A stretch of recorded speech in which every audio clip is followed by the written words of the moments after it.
Ravi de vous retrouver dans ce nouveau journal. Bienvenue à toutes et à tous. Voici les titres. Réconciliation, culture de la paix, voilà entre autres les sujets développés au cours de la conférence de presse donnée ce mercredi par la Fondation Malherosso à Cotonou. Le jeûne se poursuit chez les fidèles musulmans et en cette période, on n'est plus regardant sur le comportement vestimentaire, surtout chez les femmes. Dans ce journal, on parlera de l'importance du port de foulard.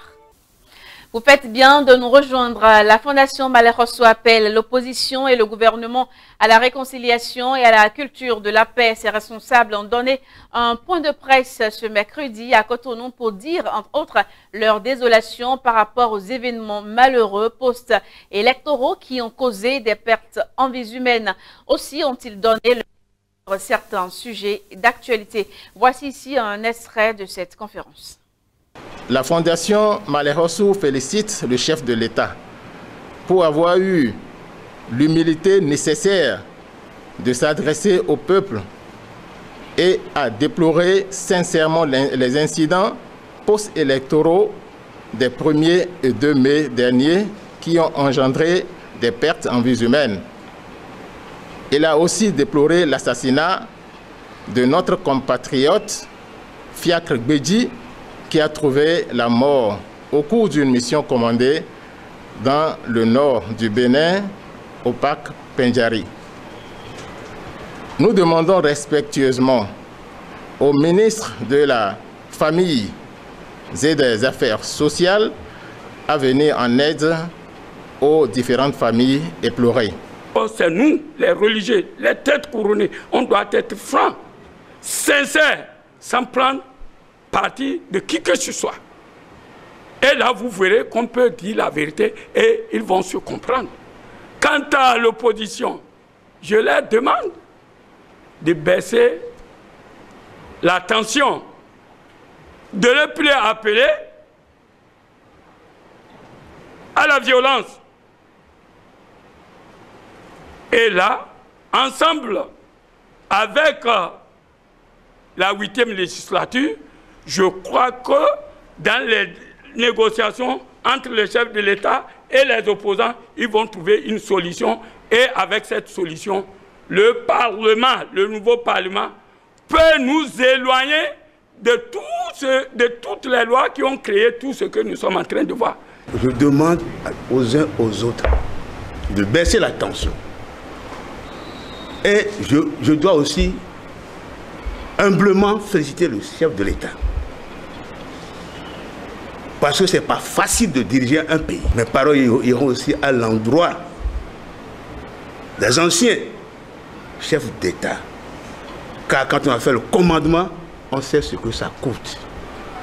Et je leur demande humblement de baisser la tension. Notre souhait est que les lois qui étaient votées, et cela fait que il y a beaucoup des gens, je parle des opposants, qui étaient exclus. Nous demandons très respectueusement aux députés de revoir ces lois. Cela est nécessaire pour que désormais tout le monde soit quand même présent pour aller aux élections. Le jeune musulman se poursuit et se couvrir de la tête jusqu'aux pieds avec une robe ou un foulard en ne laissant voir que sa physionomie est une habitude que l'on remarque chez certaines femmes en général et la femme musulmane en particulier. S'habiller de cette façon donne de l'honneur, de la dignité et de la valeur à la femme musulmane et cela permet également aux anges d'accepter sa prière et la distingue des autres femmes. Voilà autant de raisons qui ce type d'habillement selon l'imam Moutawakil Boukari. On le suit. La femme s'habille comme ça pour sa dignité, son honneur, sa valeur. Vous voyez. Et l'homme ne l'aborde, ça serait difficile. Toi-même, une femme que tu vois bien habillée, tu as peur de l'appeler. Et c'est pourquoi le prophète a dit, et Dieu a dit, elles portent leurs boubous et leurs choses pour qu'elles soient reconnues. et ne soient pas emmerdés. Je suis sûr qu'une femme qui porte la voile et qui s'habille bien, pas pour toi, garçon, pour l'appeler, c'est difficile. Qui appelle déjà? Celle-là, ce n'est pas une femme mariée. Alors que ce n'est pas une femme mariée seulement. Avec nos filles, elles doivent s'habiller. C'est pourquoi Dieu a fait descendre dans le Coran que le prophète a dit à sa femme, à ses filles et aux filles musulmanes de s'habiller correctement. Si elles restent les cheveux, il y a quelqu'un nu comme ça, les gens ne s'approchent même pas pour prendre une prière. Je lance un appel, pas seulement aux femmes musulmanes. Une femme digne de ce nom doit s'habiller correctement. Un habillement parfait. Quand l'homme te voit, il te respecte. L'art défini comme un talent, une habileté, regroupe aussi bien la musique, l'art culinaire, la peinture que les arts plastiques. Et en parlant justement de cette spécialité qu'est l'art plastique, quelles sont les difficultés auxquelles sont confrontés les artistes plasticiens au Bénin? Arrivent-ils à vivre de leur art? Abayi Philippe, peintre, sculpteur et président de la Confédération béninoise des acteurs des arts et de la culture, nous répond. On n'a pas d'infrastructure appropriée pour, n'est-ce pas, montrer nos œuvres. C'est déjà le point de départ de nos problèmes. Depuis les indépendances, on n'a jamais eu une galerie d'art pour présenter véritablement au plan national nos œuvres. On n'a pas une collection d'œuvres pour le pays. Et donc les artistes produisent, gardent leurs œuvres par devers eux, font des transactions où les œuvres partent, on ne sait comment. Et demain, nous allons être confrontés à une autre difficulté qui sera peut-être quand des artistes plasticiens béninois vont vraiment émerger, faire tache d'huile dans le monde, et qu'on cherche maintenant à vouloir rapatrier des œuvres majeures qui parlent, n'est-ce pas, sur le plan universel.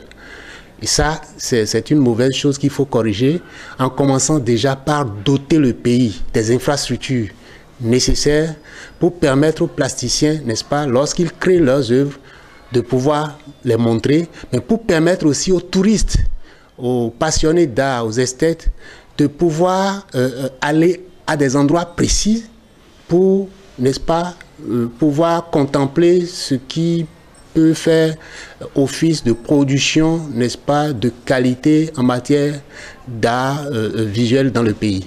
C'est possible, mais c'est difficile, c'est hyper difficile. Figurez-vous que vous pouvez réaliser une œuvre que vous allez garder sur vous 1 an, 2 ans, 3 ans, mais pour être en train de manger quoi entre-temps?